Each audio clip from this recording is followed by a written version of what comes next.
ఉన్నారండి?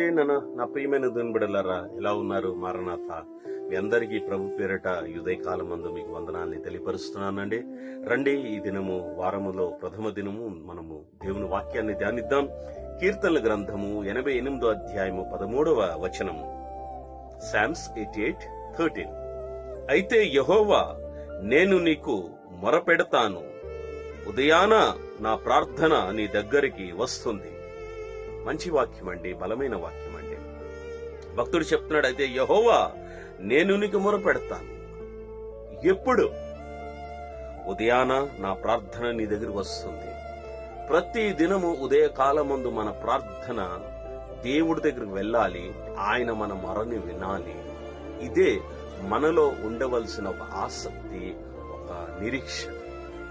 దేవుడు నిశ్చయంగా ఈ ఉదయకాలమందు నేను చేసిన ప్రార్థనకి దేవుడు వింటాడు, దానికి తగిన సహాయాన్ని నాకు అనుగ్రహిస్తాడు.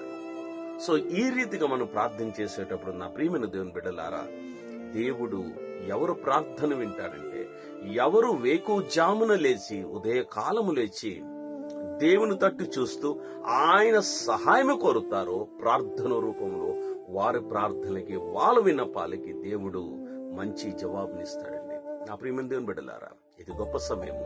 ఈ వారమంతా మరి మీరు మీ కుటుంబము దేవుని సహాయం పొందాలంటే ఉదయకాలపు అనుభవం మీకు ఉండాలి, వేకుజామున అనుభవం అన్న ఉండాలి. రండి ప్రార్థిద్దాం. నిశ్చయంగా ఆయన సహాయము మీ కొరకు సిద్ధపాటు చేస్తాడు.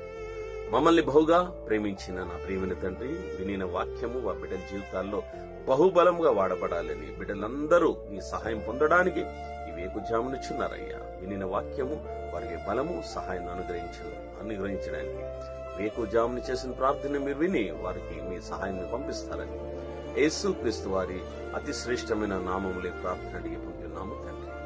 ఆమేన్. రేపు మళ్ళీ ఇదే సమయం ముందు మీరు మనం కలుద్దామండి. అంతవరకు దేవుడు మహాకృప మీకు, మీ కుటుంబానికి తోడైండుగాక.